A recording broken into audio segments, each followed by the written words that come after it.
A Contramano.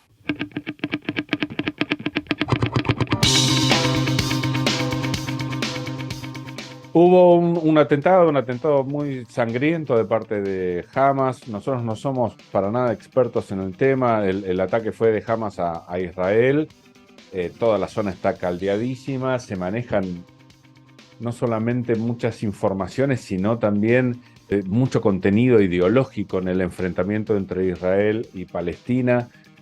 Vos, si nos seguís, sabés que nosotros estamos a favor de mirar las cosas tal cual son. La ideología lo que hace justamente es ponerte prismas que ya de por sí se pueden tornar paralelos a ella y no es lo que nos gusta. Hemos estado viendo muchos videos y nos sorprendió la participación de una periodista, Melissa Trad. Ella es especialista en seguridad internacional, estuvo trabajando como corresponsal en Palestina 7 meses, está recién llegada, así que es un gran honor hablar con ella para que nos cuente cómo estuvo la situación allá y cuáles son sus opiniones al respecto. ¿Cómo te va, Melissa? Simón te saluda. Hola, ¿cómo les va? Un gusto. Igualmente, gracias por atendernos. A ver, es un tema gordísimo. ¿Cómo está la situación allá desde el atentado? Pero por favor, ponenos en contexto porque en estas cuestiones no hay mucha casualidad en general, son todos procesos. Contanos, por favor. Sí, bueno, desde que vimos el ataque de Hamas hacia la población israelí, obviamente las cosas están muy tensas. Hay una guerra abierta que puede sumar nuevos frentes. Por ahora lo que vemos es, digamos, un bombardeo a Gaza y por supuesto también cohetes desde Gaza hacia Israel, donde están sonando las sirenas bastante para que la gente se meta en los refugios. Por ahora, los reservistas del ejército israelí pareciera que van a entrar por tierra a la franja de Gaza. No sabemos muy bien, por supuesto, qué se está negociando y demás, porque todavía no lo han hecho. Pero se espera que eso sea lo que suceda en el futuro próximo, con la posibilidad de, como te decía, que se abran frentes con el Líbano, ¿no? Con Cisjordania, tal vez, dependiendo de cómo sea la respuesta israelí también. Y bueno, cuando vos decías un poco el contexto, tiene que ver con que el conflicto, digamos, entre palestinos e israelíes no inició con ese ataque de Hamas a Israel. Es quizá uno de los últimos eventos, de los más sangrientos y más terribles que nos ha tocado ver, pero es parte de un conflicto de más de 70 años en el cual ambas poblaciones vienen, digamos, teniendo muchas guerras, muchos enfrentamientos de distinto tipo y donde es muy difícil sentarse a una mesa de negociación porque, bueno, básicamente no son dos estados con problemas limítrofes, sino que se trata de una población palestina que vive bajo ocupación israelí. Eso significa un montón de sus derechos cercenados. Y por lo tanto es muy difícil no poder tener a dos partes que se puedan sentar en una mesa de negociación en pie de igualdad, ¿no? Vos siempre corregime. Nosotros en algún momento leímos un libro que, bueno, vos lo viviste en la realidad. Para nosotros proviene de un libro de Pedro Brieger, creo, si mal no recuerdo, 100 preguntas sobre el conflicto. Es un libro que me parece bastante completo, pero digo, nuestro conocimiento medio se limita a eso, así que vos correginos y enseñanos. Palestina, de hecho, no está ni siquiera reconocido como Estado, así que mal podría estar como tal en conflicto con Israel. Depende, obviamente, el reconocimiento de Palestina como Estado depende del país. Hay países que lo reconocen como Estado, países que no. Pero sin duda su estatus está todavía, digamos, es muy complejo. Porque cuando uno va ahí, sin dudas, ese libro que mencionabas me parece que para cualquiera que esté iniciándose en el tema del conflicto es un librazo. Pedro Brieger, además, es un escritor de primera que tenemos en la Argentina y que ha tratado el tema con, digamos, en muchísimas ocasiones, de distintas aristas, así que me parece un gran libro para entender muchas cosas. Pero también es cierto que sí, lo que decías es que hay cosas que a veces uno no entiende hasta que no pisa el terreno. Y cuando decía de la complejidad de reconocer, digamos, la entidad de Palestina, también tiene que ver con cómo funcionan las cosas en el terreno, ¿no? Hay muchas decisiones de la vida diaria de los palestinos que son tomadas por Israel, en realidad, que coordina, en el caso de Cisjordania, con la autoridad palestina, y en el caso de Gaza, bueno, está esta complejidad con el grupo extremista Hamas, porque esa zona vivía bajo un bloqueo desde hace más de una década.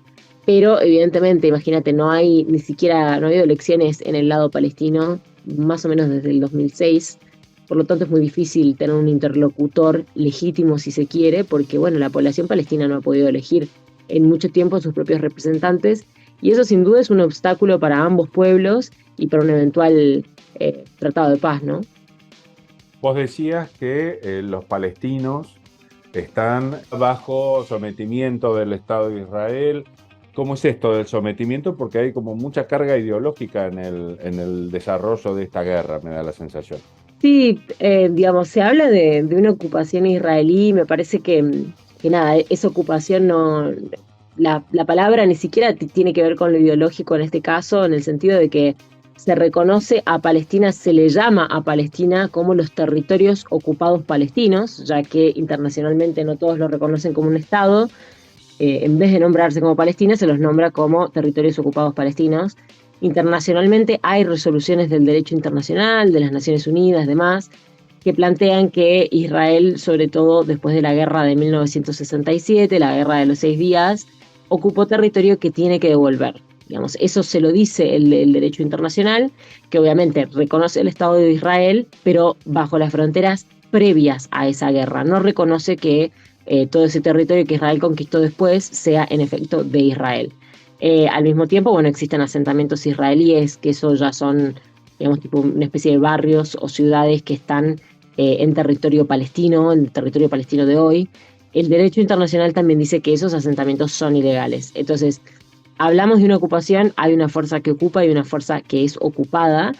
Y en realidad lo que me parece importante es entender que, porque pareciera que esto fuese un riverboca a veces, ¿viste? Como si reconocer una cosa de un lado no pudiese ser reconocerlo del otro. Y me parece que hay que entender dos cosas. Hamás cometió un atentado que masacró civiles y se llevó rehenes.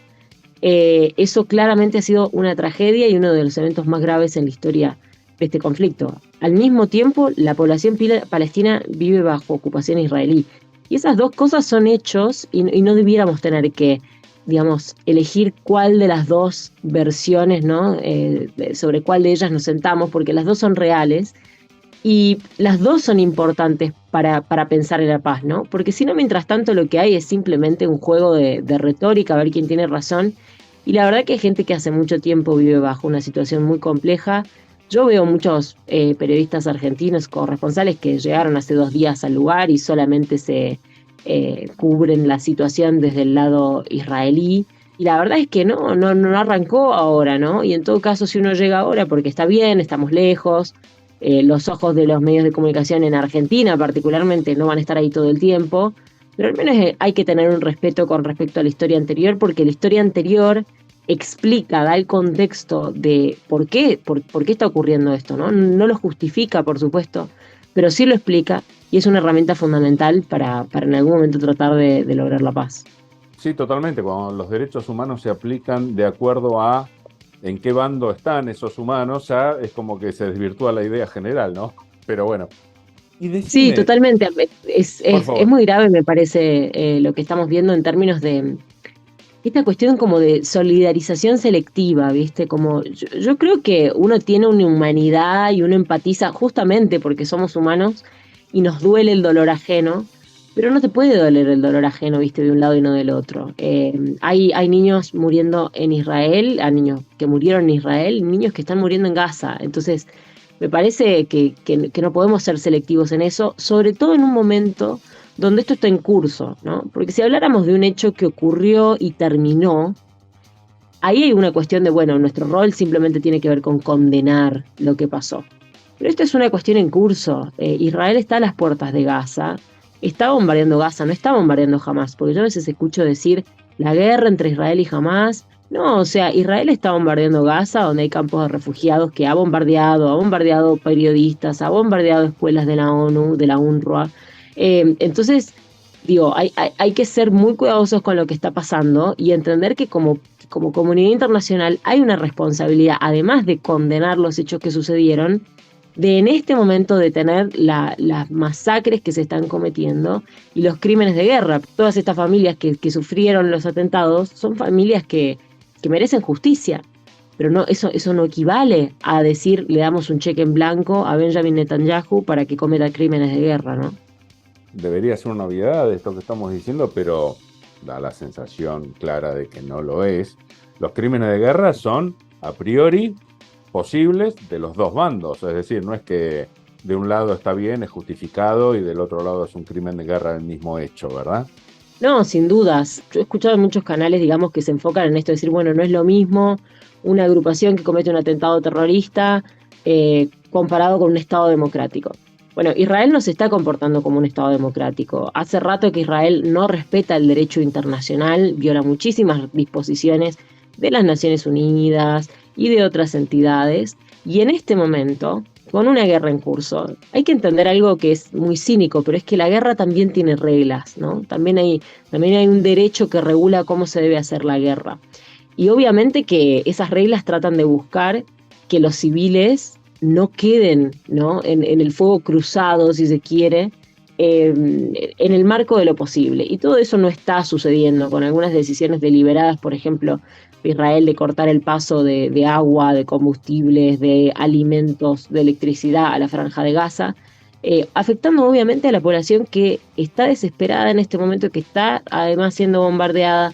Entonces, todas estas cosas son cosas en las que el mundo debería estar fijándose y por lo menos denunciando, ¿no? Sí, totalmente. A ver, refrescame, que yo los mapas, no tengo gran conocimiento de la zona a nivel geográfico, y el que tuve lo tengo medio borroso, pero ambas, ambas zonas de refugiados, ambas zonas sometidas, son como dos gotas en el medio del territorio israelí. ¿Era así? ¿Lo estoy recordando bien? Si no, corregime. Sí, bueno, lo que sucedió fue que había un mandato británico, digamos, a principios del siglo pasado, después de que cae el Imperio Otomano, y lo que se hace es hacer una propuesta de partición hacia las Naciones Unidas, de dividir ese territorio donde en principio habitaban árabes y después empezó a llegar una inmigración judía, y sobre todo después de los horrores del Holocausto. La ONU propone un plan de partición en dos.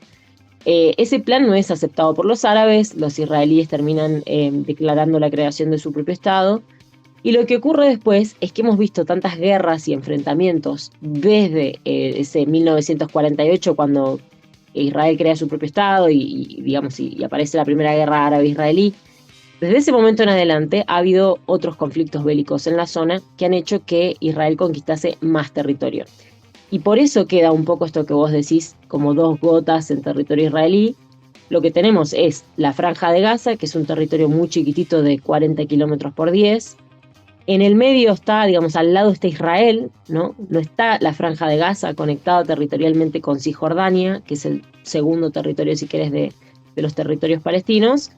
Y entonces, no solamente son como dos gotas de agua si uno ve el mapa, sino que esas gotas de agua, si querés, se han ido reduciendo con el tiempo, y además con lo que te contaba de la estrategia de los asentamientos israelíes, que por eso cuando uno busca un mapa del lugar, muchas veces vas a encontrar que la parte que dice Cisjordania, por ejemplo, tiene manchas. Esas manchas son asentamientos israelíes en territorio palestino. Entonces es muy complejo en términos de división de territorio. Se me ocurrió sacar a colación esta característica geográfica de ambos territorios, porque son muy fáciles, por definición, de bloquear. No hay forma de entrar sin que controle el gobierno israelí. Eso es lo que quería dejar asentado. Bueno, lo que pasa es que ahí también lo que tenés es, digamos, en el último intento más interesante, si se quiere, de lograr una paz en los acuerdos de Oslo en los 90, también se dispuso cómo iba a ser la coordinación de la autoridad palestina con el gobierno israelí.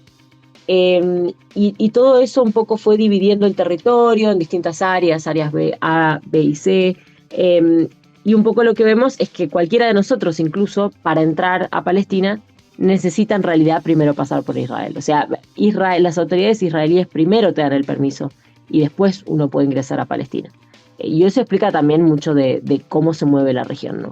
A ver, contame esta hermosísima locura que te llevó, locura profesional, lo digo con cariño y con sumo respeto, que te llevó a querer ser corresponsal en Palestina. 7 meses, ¿cómo fue eso? Bueno, yo me recibí yo soy sanjuanina, me recibí en la Universidad Nacional de San Juan de licenciada en Comunicación Social, y yo tengo orígenes libaneses, mis bisabuelos eran del Líbano, y cuando me recibí quise irme de mochilera a Medio Oriente, y terminé yendo al Líbano porque, bueno, parte de mi historia, pero terminé en otros países alrededor y llegué a Palestina e Israel.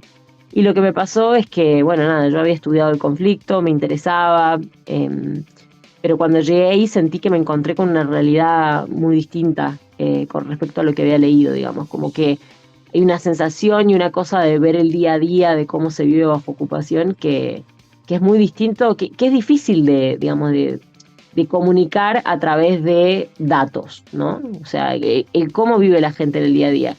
Yo después de eso, cuando volví para la Argentina, decidí que me iba a especializar en política internacional, terminé teniendo una beca para estudiar en Europa sobre seguridad internacional, hice mi maestría ahí, y el año pasado decidí volver a la región. Siempre fue uno de los conflictos que más me atrajo en términos de las disputas que hay, los obstáculos para la paz, etcétera, y cómo eso además marca lo que sucede también en el resto de la región. Y entonces, bueno, el año pasado volví a ir y cuando estaba ahí decidí quedarme más tiempo, volver este año y empezar a registrar y a hacer notas y entrevistas a la gente para entender un poco más las historias de vida y cómo se vive bajo ocupación en un rol puramente periodístico. A ver, voy a jugar con los estereotipos, pero con la idea de que me enseñes y los rompas. Dale. Gran parte de las confusiones que este conflicto despierta tiene que ver con que se supone que un pueblo es bueno, un pueblo es libertario y el otro pueblo es retrógrado, trata muy mal a las mujeres y demás. Ahí va el estereotipo. Previa pregunta, para que vos me enseñes cómo es. Da la sensación, dicho humildemente, que algo de eso hay.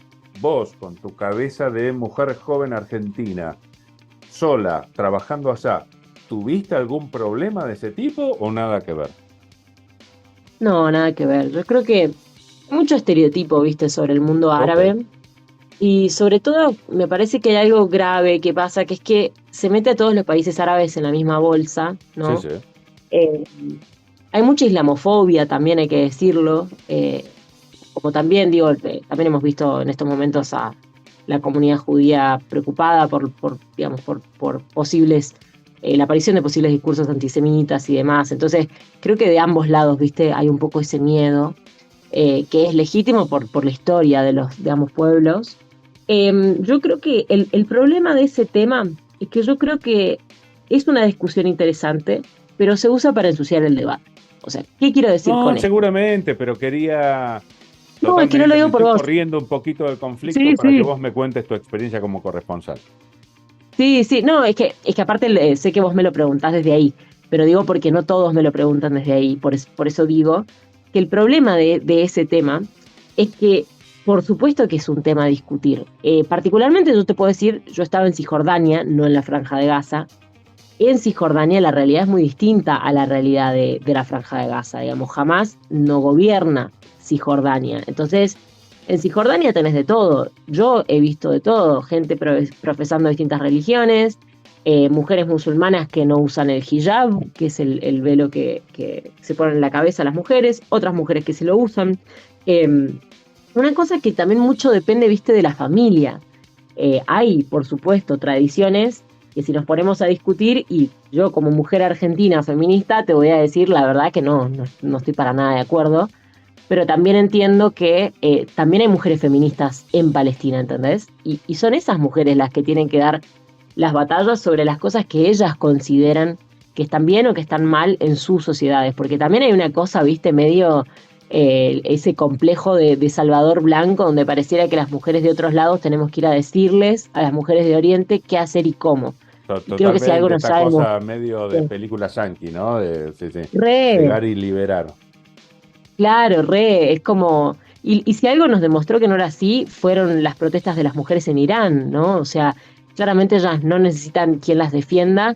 Nosotras como mujeres en otras partes del mundo podemos simpatizar con su lucha, podemos amplificarla, ¿no? Pero no somos nosotras la voz de esa lucha. Y creo que lo mismo pasa en Palestina. Y aparte tampoco estamos tan exentos, de hecho, ni una menos. ¿Cuántos años tiene? Bueno, eso es un problema nuestro al respecto, es decir, cada lugar tiene los suyos, me da la sensación. Sí, e incluso puntos en común, te diría. Pero en este caso, en Palestina, de nuevo, yo creo que hay de todo. Hay mujeres que viven en familias muy conservadoras, donde realmente tienen sus derechos un poco cercenados, a mi modo de ver. Hay otras mujeres que viven libremente también y mujeres que, no sé, deciden si tomar alcohol o no, deciden si ponerse el velo en la cabeza o no, andan solas, deciden, tienen trabajos, hay mujeres que son juezas, digamos, hay de todo. Por supuesto, yo sí creo que falta mucho, o sea, que sin duda hay desafíos muy grandes. Creo que en la Franja de Gaza ni hablar, obviamente, aparte hablamos de Hamas como un grupo extremista que está conectado con lo religioso. A mí personalmente me preocupa eso de cualquier religión, digamos, yo soy una persona que considera que el Estado y la religión deben estar separados y la religión debe ser una cuestión individual, que el Estado simplemente garantice, ¿no? Que garantice ese derecho a elegir el culto, a la libertad de culto que cada uno tiene. Y bueno, Completamente de me acuerdo. parece que en la Franja de Gaza, obviamente eso es problemático. El tema de lo que te decía al principio es que, bueno, sí es cierto que mucha gente, bueno, de hecho, me pasó también a mí en alguna nota, se agarran de eso, digamos, como si por estar en contra de las políticas que implementa Hamas, uno debiera estar de acuerdo con que Israel extermine a la población de Gaza, digamos.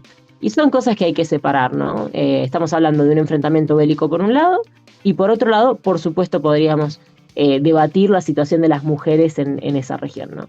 Sí, de hecho, que me interesa como colega, te he visto tan maltratada en un reportaje de La Nación Más, tan maltratada. Sí. ¿Cómo lo llevaste? Porque aparte,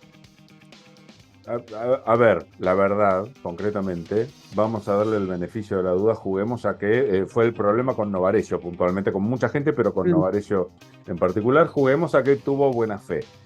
En caso mm. de que haya tenido buena fe, lo cierto es que seguro que después se miró, escuchó lo que vos decías, escuchó lo que él dijo y debes sentir algún tipo de arrepentimiento porque lo cierto es que no hablaba de lo mismo de lo que hablabas vos.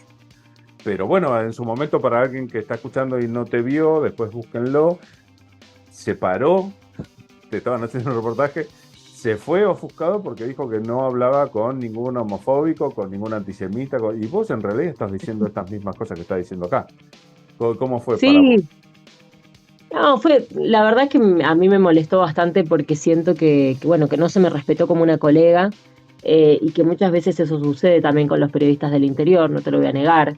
A veces sentimos, viste, nada, que nos llaman de estos medios de Buenos Aires cuando nos necesitan por algo puntual, Bueno, laburamos Novarecio puede gratis, estar ¿viste? aporteñado, Sí, pero es de Rosario, ¿eh?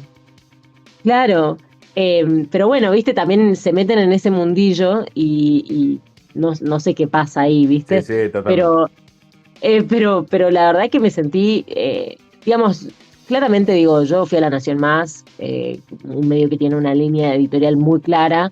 Yo no soy ajena a conocer esa línea editorial, pero sinceramente mi postura como corresponsal, porque además yo no soy nada más un analista, digamos, yo en la medida que puedo, a mí me gusta ser corresponsal porque me gusta acercarme a las voces de la gente, viste, más allá de mi opinión en un panel. Y entonces me parece de mucha bajeza y una falta de respeto entender que uno puede no opinar lo mismo, ¿no?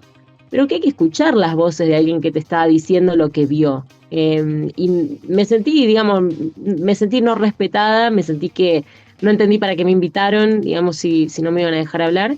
Pero sobre todo, y bueno, y además de que se me dijeran un montón de cosas que la verdad, digamos, Novarecio no me conoce a mí, soy una activista de derechos humanos y de género de toda la vida, como para que me digan esas cosas al aire es faltar el respeto a mi trayectoria personal, que él no tiene por qué conocer, pero justamente eso habla de la responsabilidad que uno tiene que tener con las palabras. Pero Sí, a mí sí, te juro podría que haber lo que... sido más prudente, ¿no? Básicamente por no Exacto, conocerte. sí. Exacto, y aparte porque de qué discusión periodística hablamos cuando estamos adjetivando a la otra persona y atacándola personalmente en vez de discutir ideas. Eso ya habla de que, bueno, ellos también tendrán su bajada de línea. Pero fuera de eso, te juro que lo que más me molestó en realidad es que me sacaran del aire, que tienen todo el derecho a sacarme del aire, me sacaron del aire muy violentamente, pero lo que más me molestó es que siguieron hablando, no del conflicto, siguieron hablando de mí. Novarecio siguió atacándome y a mí no se me dio un derecho a réplica, ¿no? Me sacaron de ahí y se me siguió atacando. Y eso, nada, me parece de una bajeza, de una falta de ética periodística que yo, la verdad, nunca hubiese esperado de Novarecio. De otros periodistas sí. Pero de Novarecio yo pensaba, o quizá confiaba en ese personaje que había creado de periodista que dialoga y demás. Pero bueno, viste, se me paró a mí y no se paró con Villarroel, por ejemplo, ya que dice que no dialoga con gente que defiende dictaduras. Pero bueno, el doble estándar. Yo cero problema con nadie. Tengo muchos problemas con determinadas ideas, tengo muchos problemas con algunas conductas, por ejemplo esa de la que fuiste víctima. Ahí sí, tengo muchísimos problemas, pero digo, basta que se cambien las conductas para que yo deje de tenerlos.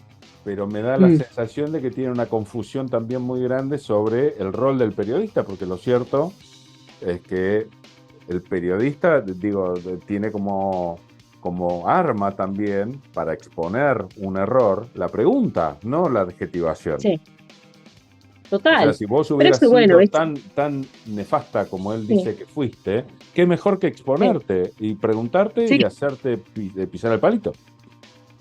Y es que, qué sé yo, viste, si yo hubiese estado diciendo aparte cosas más graves, pero sinceramente nada más los estaba llamando a reconocer que también hay víctimas civiles en Gaza y que eso es igual de terrible que las víctimas civiles en Israel y que existe una población que vive bajo ocupación y sinceramente son hechos. Y después uno de ahí puede hacer lo que quiera con esa información, pero bueno, nada, son cosas que suceden y yo la verdad que más que con eso me quedo con el hecho de que yo subí el video a mis redes, a mi Instagram, ahí lo pueden ver, de hecho en Melissa Trad, TRAD. Y la verdad que yo, el epígrafe, digamos, que le puse al video, el copy, solamente fue, bueno, esta es la nota que me hicieron en La Nación Más. Y la gente sola empezó a comentar todo esto y a ver esas faltas de respeto. Yo creo que la gente no come vidrio y que entiende, digamos, cuando ve algo, cuando ve una falta de respeto, cuando ve una injusticia. Y sobre todo me quedo con la solidarización de un montón de colegas que no se quedaron callados. Y me parece que ese es el camino, digamos, por el cual construimos también una sociedad más democrática, ¿no? No quedándonos callados cuando vemos una situación de injusticia. Sí, totalmente. A ver, contanos, volviendo al conflicto, ¿cómo pensás que se va a desarrollar? Bueno, yo creo que estamos en un momento medio extraño porque vemos, digamos, al ejército israelí apostado en la frontera con Gaza, por supuesto también en el norte con la frontera con el Líbano, donde está Hezbollah. Y sin embargo, bueno, y hay un intercambio, por supuesto, de cohetes y demás. Por ahora no estamos viendo lo que, viste, se viene prometiendo hace rato, que es la incursión terrestre de Israel en territorio de la Franja de Gaza. Yo creo que, digamos, o habrá negociaciones también llevándose a cabo, de las cuales obviamente nosotros desconocemos porque ocurren, viste, de manera muy subterránea, o estarán, digamos, bombardeando Gaza tratando de hacer que el terreno sea más fácil de invadir una vez que decidan tomar ese paso. Yo creo que el problema ahora es que estamos viendo a otras potencias caminar un poco sobre cáscaras de huevo, ¿no? Porque acá al final no hay que mirar solamente a Israel. Hay que mirar a Estados Unidos, hay que mirar a Irán, hay que mirar a Arabia Saudita, hay que mirar al Líbano, incluso en Jordania y en otros países árabes, las comunidades y las comunidades palestinas en particular han comenzado a levantarse en las calles. Entonces, hay un poco que, digamos, hay muchas fichitas en juego y cada cosa, incluso un error, digamos, puede disparar situaciones inimaginables e incluso abrir otros frentes de guerra, que eso, bueno, ya podría traer eventualmente una regionalización de la guerra. Yo creo a esta altura, pero bueno, obviamente sabes cómo es esto. Esto es simplemente las herramientas que tenemos ahora.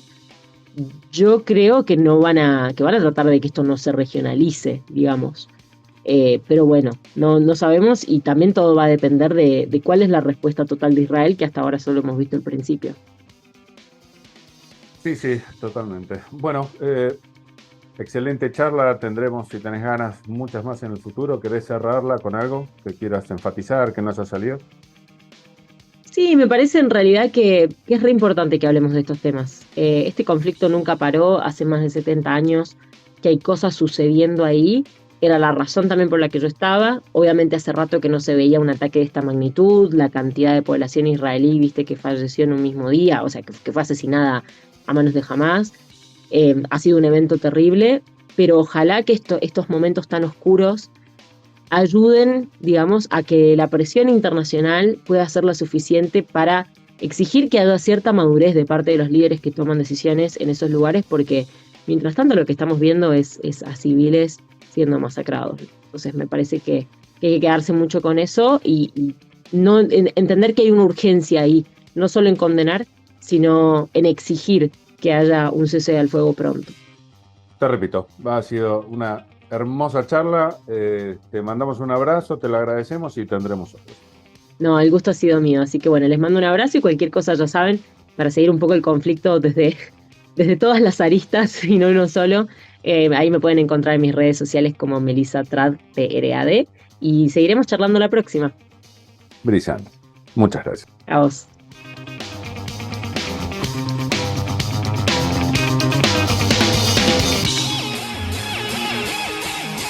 A contramano. A contramano. La gente sigue desinformada. Una noticia mal contada es un asalto a mano armada. A contramano. A contramano.